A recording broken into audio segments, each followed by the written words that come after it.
That day, we were having a barbecue in the garden with our daughter and her husband. The warm sunshine filled the air with the aroma of grilling meat. Jason said, "Oh, we're running out of beer. Nancy, could you get some more from the shed and put them in the fridge?" "Got it. 4 or 5 bottles, okay?" I replied. My daughter, Emma, then asked her husband, "Hey, Harrison, can you help Mom? Just chill as many beers as you can." Harrison smiled and said, "Of course." And followed me to the shed at the back of the garden. The shed was relatively new, currently holding only a few cardboard boxes of beer. When I opened the door and tried to lift one of the boxes from the dimly lit back, Harrison, who was behind me, suddenly grabbed my shoulders and tried to force me to sit down. Instinctively, I turned my head to look at Harrison's face. Seeing his unusually desperate expression, I instantly felt a surge of fear, thinking he might attack me. "What? Hey, what's going on?" I started to shout in surprise, but Harrison looked a bit panicked and whispered, "I'm sorry. Please, just bear with me for a moment." "What?" I asked, confused. "I need to confirm something." Harrison said, his usual gentle smile gone, replaced by an unusually serious gaze. And then, we witnessed an unbelievable sight together. My name is Nancy. It was an early spring day with wonderfully pleasant weather. My husband had passed away after a short illness, leaving for heaven. Since having lost him, my daughter Emma and I have been living a modest yet quiet life together. For several years, it was just the two of us, mother and daughter. Then, through a friend's introduction, I met a man named Jason. Jason was the same age as my late husband and even resembled him slightly in build. At first, Jason and I were just good friends, but over time, we started to develop feelings for each other. However, whenever I found myself walking next to Jason and laughing, I couldn't help but feel an overwhelming sense of guilt. Jason, with a gentle smile, said, "There's no need to rush. I'll wait for as long as it takes." As he walked ahead of me, a little distance away. Though I was drawn to his kindness, I continued to struggle with my inability to fully let go of my husband, who was no longer in this world. It's been 7 years since my husband passed away. After meeting his relatives for the first time in years, I took over the care of his grave and altar. His sister gently placed a hand on my shoulder and said in a very kind voice without meeting my eyes, "Thank you for everything." With a smile, I bowed my head to hide my overflowing tears, thinking I might never visit my husband's grave again. A few months later, I decided to remarry Jason. We moved to a new home, and I got rid of all my clothes and furniture to start afresh. I felt that keeping any mementos from my previous marriage would hurt Jason. Initially, Emma was a bit hesitant, but gradually she grew closer to Jason. Even before our remarriage, Jason and Emma often spent time together as friends, so she adapted fairly quickly. Emma had just turned 15. At this sensitive age, she started wearing a bit more makeup and going out with friends. Surprisingly, she quickly began to rely on Jason for spending money. Our previous life as just mother and daughter had never been financially comfortable, and I couldn't afford to buy Emma everything she wanted. Jason was indulgent with Emma, unlike me, since I had to be strict about money. He would give her money without asking many questions whenever she said she was going out with friends. When I later cautioned Jason about this, he looked troubled and said, "I'm sorry, but it feels like money is the only way I can connect with Emma right now. Besides money, Jason continued to treat Emma specially in other ways as well. He treated her like a princess, and it made me happy as if it were for me. Jason was trying his hardest to love both Emma and me. I kept my wedding ring, my last memory of my late husband, tucked away in the deepest part of my closet, occasionally taking it out to look at it. But that began to feel wrong as well. So, I sent the ring to my late husband's parents with a simple letter. I'm sorry, but I want to move forward. Was I allowed to be happy? I didn't know. But I truly wanted to be happy from the bottom of my heart. Eventually, Emma became so close to Jason that she was always by his side and never left him. This made me very happy, but there were also some concerns. Hey, Dad. I want this new bag, but I'm a little short on pocket money. What should I do? Emma asked. Which one? What does it look like? Jason replied, eagerly looking at the screen of Emma's phone. I caught a glimpse of the screen, which showed a bag from a well-known brand even I recognized. Jason scrolled through the phone and saw the price, then scratched his head with a slightly troubled expression. It's pretty expensive. But, well, okay. It's for you, Emma. Really? Yay! Thanks, Dad. Emma exclaimed, hugging Jason, who smiled with pride.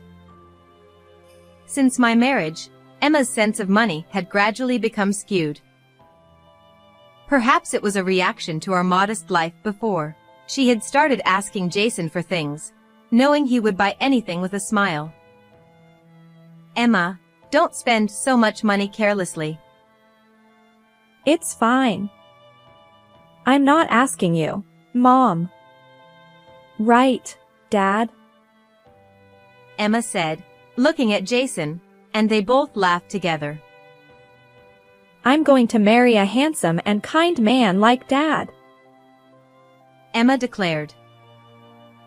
Jason beamed, his face wrinkling with a broad smile. Having secured her promise, Emma returned to her room to study. She hoped to attend nursing school after graduating high school and had already started studying diligently for the entrance exams.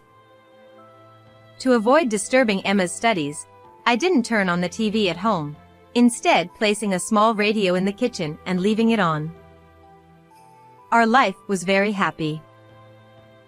I was so happy that I might have forgotten the fact that my previous husband had passed away. But sometimes, when the radio played music from my younger days, memories would flood back.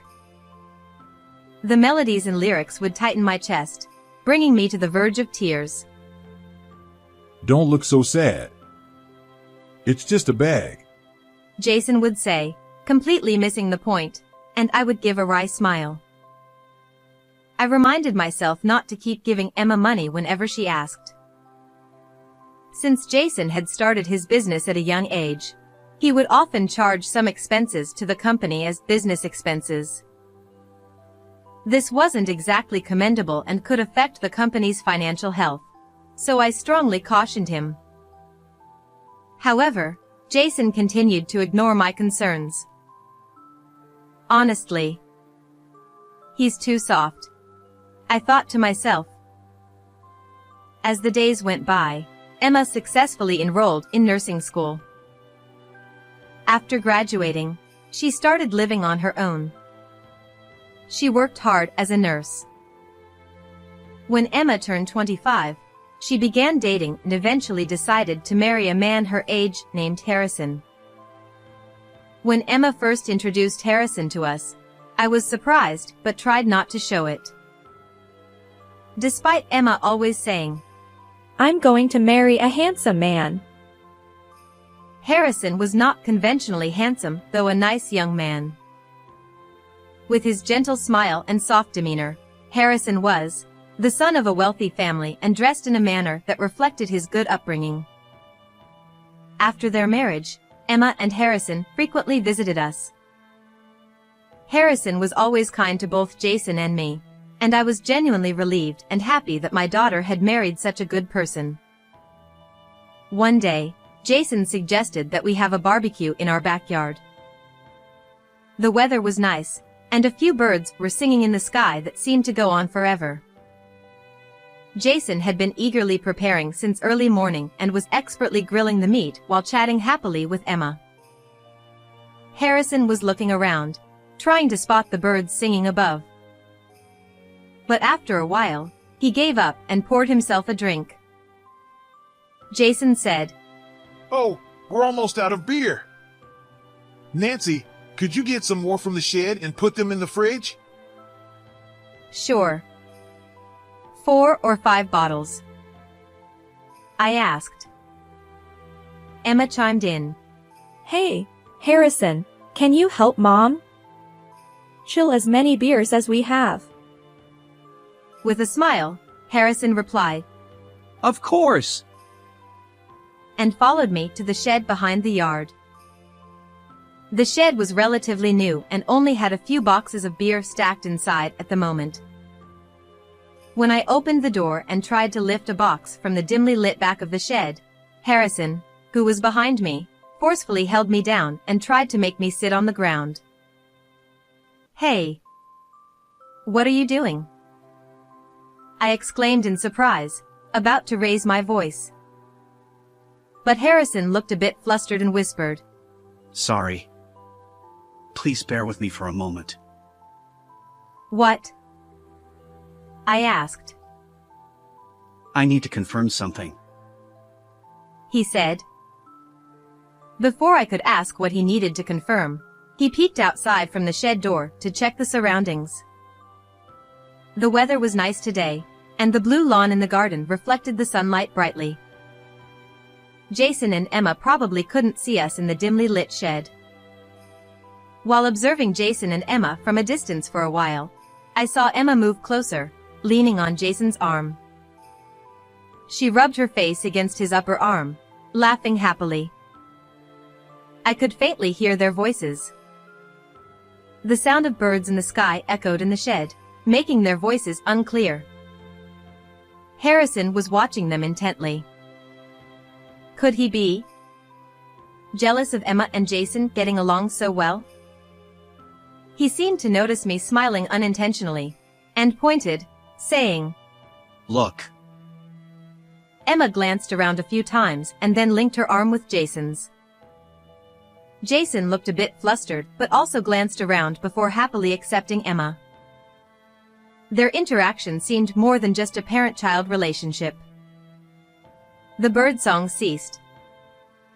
With no wind and no sounds of insects, Jason and Emma's voices reached my ears clearly from a distance, though it was faint. Emma said, Harrison hasn't noticed at all. It's funny, isn't it? Jason replied. Well, Nancy hasn't either. People usually don't imagine such things. Emma continued. But this kind of relationship is exciting and fun, right? I listened to their conversation in a daze, unable to understand what was happening. Emma took a transparent bag with powdered medicine from her pocket and lightly mixed it into the glasses that Harrison and I had been drinking from. Did she just put something in our glasses?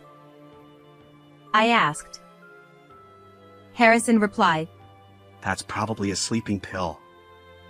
She recently visited a psychiatrist without telling me. Sleeping pills? A visit to a psychiatrist without Harrison knowing?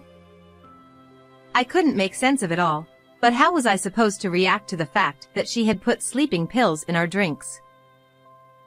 Harrison said, Staying here any longer would be strange. Let's go. But don't use those glasses. After that, Harrison and I pretended to know nothing and returned to Emma and Jason. Emma was acting a bit unnaturally, glancing at my glass several times. The thought that she might be trying to make me drink some strange drug was shocking.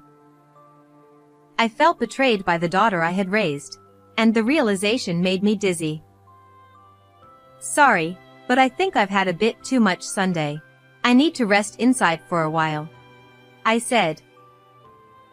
Jason responded, Oh. Okay. I'll take care of the cleanup. You should rest. Lying on the bed in the room, I stared blankly at the ceiling. Why did she put a sleeping pill in our drinks? And the closeness between Jason and Emma seemed strange. My head throbbed as I wrestled with the possibility that something might be going on and the disbelief that such a thing could be true.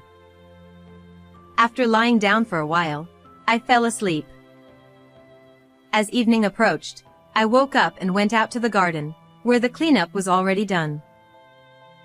Emma and Harrison seemed to be about to leave.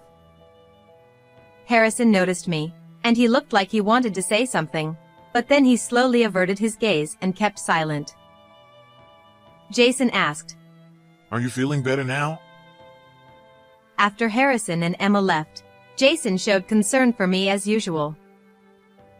His words, his voice, everything sounded like a lie, and I forced a strange smile. You still look a bit unwell. Do you want me to make dinner? Jason offered, rolling up his sleeves and rummaging through the refrigerator. As he did, I recalled seeing Emma putting the sleeping pill in my glass earlier. Pushing Jason aside, I said, I'll cook, and quickly prepared a simple meal. There was no way I could eat anything he made right now. For several days, I hesitated to touch any of the stocked food or drinks in the house, fearing they might be drugged. These thoughts led to suspicions of eavesdropping or hidden cameras, making it increasingly difficult to live in my own home. One day, I received a message from Harrison on my phone. It seems he had consulted his parents about the suspicion of the sleeping pills. Concerned for my safety, Harrison's parents offered to provide a temporary place for me to stay. I feel like I'm going crazy living with Jason right now. I really appreciate the offer, I replied. Harrison said, It's a relative's cottage, and it won't be used for a while, so you can stay as long as you need. Also, I'd like to have a discussion involving my parents. Harrison's voice sounded dejected over the phone. It was understandable. His wife might be having an affair with another man. And that man was... No, I didn't want to think about it right now. Later, I lied to Jason, saying, a friend invited me to their cottage. I had already mentioned my persistent headaches since the barbecue, so I told him my friend invited me to rest there. Jason responded, A cottage, huh? That sounds nice. You should take it easy. Maybe I'll invite Emma over for dinner while you're away. His casual tone, without a hint of guilt, made me feel a wave of revulsion so intense that it gave me goosebumps. A few days later, I headed to the address Harrison had given me and visited the relative's cottage. After changing trains, I arrived at the station where Harrison picked me up by car. I'm sorry to make you come all this way, he said, bowing his head in genuine apology. I felt something stir within me, moved by his kindness in arranging a safe place for me. The area was full of vacation homes, with well-kept but seemingly unoccupied houses scattered among the trees. The cottage stood among these woods. Harrison's parents were waiting for me at the entrance. This was my third time meeting them. The first was for the wedding introduction, the second at the wedding, and this time. I had heard from Emma that they were quite wealthy, which made me feel a bit intimidated. I bowed deeply and expressed my gratitude for providing me with shelter. Thank you so much. Harrison's father replied, Sorry to jump right into it, but could we continue this conversation inside? Once inside the cottage, we immediately began a discussion with Harrison and his parents. Harrison had already told his parents about Emma putting sleeping pills in our drinks. He also explained that it was perplexing how Emma's spending habits were extravagant, surpassing his own salary since their marriage. It was painful for me to hear as her mother.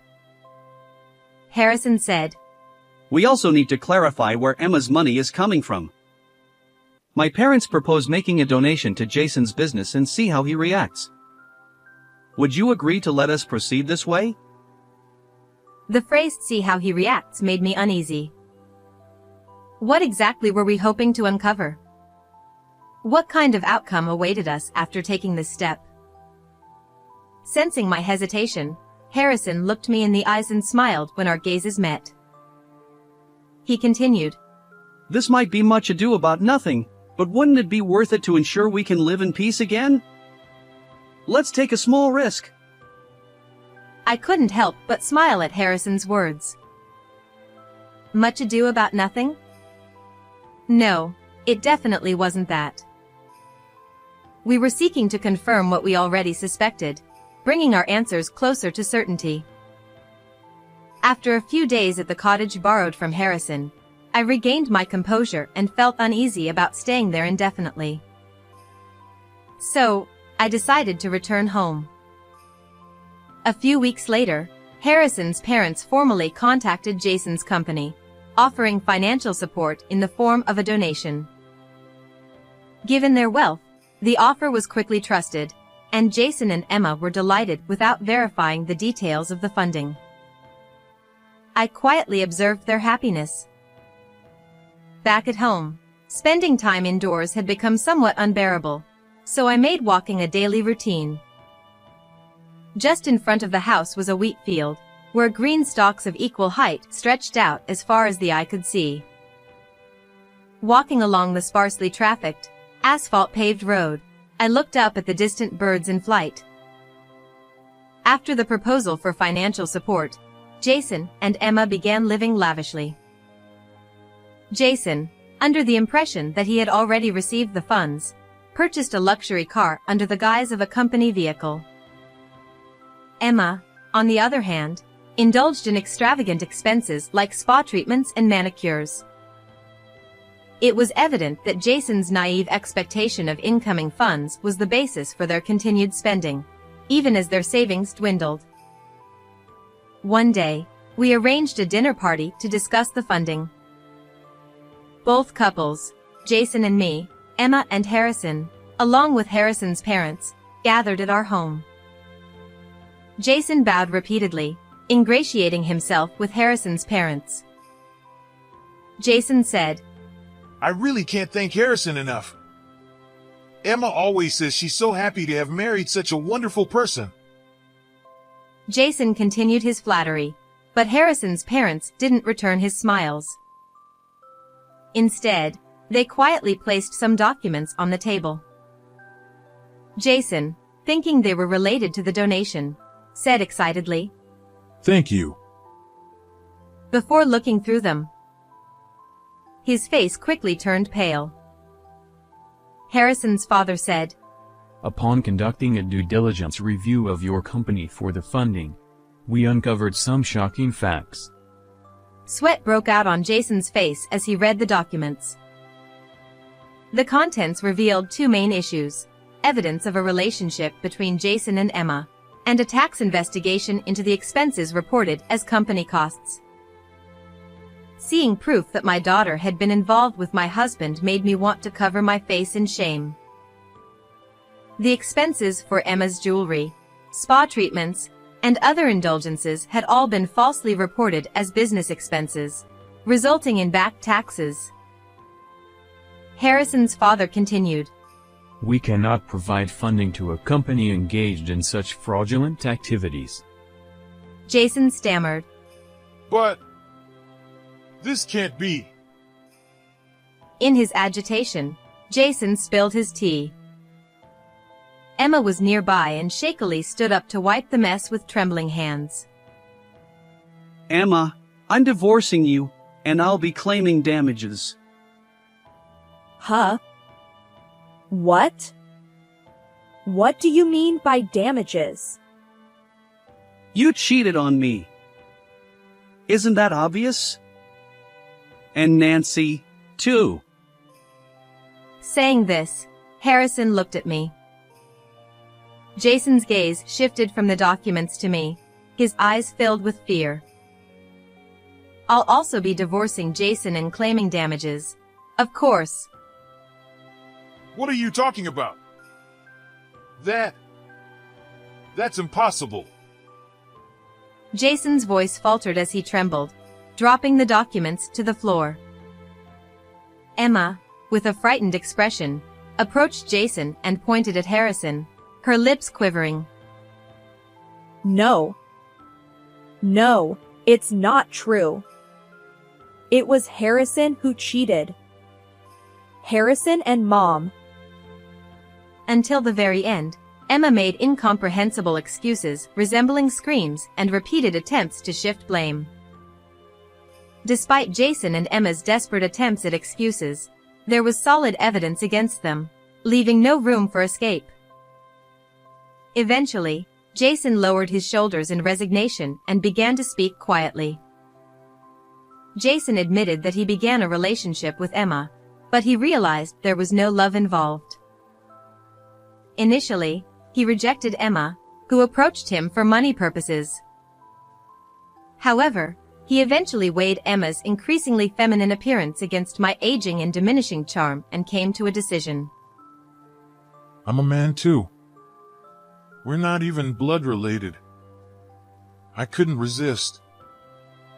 Jason said. It was Emma who suggested putting sleeping pills in our drinks on the barbecue day. After drugging me and Harrison, she planned to undress us, put us in the same bed, and take photos to demand damages. How shallow of them. Beyond contempt, I looked at them with cold eyes. I'm really sorry. Please forgive me. I beg you. I'm so sorry too. I don't want to break up with Harrison. I just watched the two of them bow their heads without saying a word. Words escaped me. It's not like I should forgive. How could I forgive? Emma, growing impatient with my silence, finally raised her face and forcefully grabbed Jason's sleeve, pulling him. It's your fault. How could this happen? I have credit card payments due next week, and what are you going to do about it? What?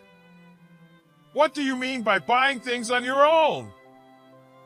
I've been using credit card loans to pay off my losses at slot, and I'm broke! What the hell are we going to do? This chaos was exactly what they meant by a scene. Emma continued her rough behavior of forcefully pulling Jason's hair and clothes, while Jason desperately tried to stop her shouting. Surely, this shouting must be reaching the ears of the neighbors. Even if it's a matter of obligation, if it's revealed that they had a parent-child relationship, one couldn't continue living here with normal nerves. It was probably the same for me. I couldn't help but feel a little lonely at the thought that I wouldn't be able to see the scenery outside the window anymore. Afterward, Emma divorced Harrison and moved far away. She fell into the nightlife, but her life didn't go well, and she drowned in alcohol and accumulated more debt.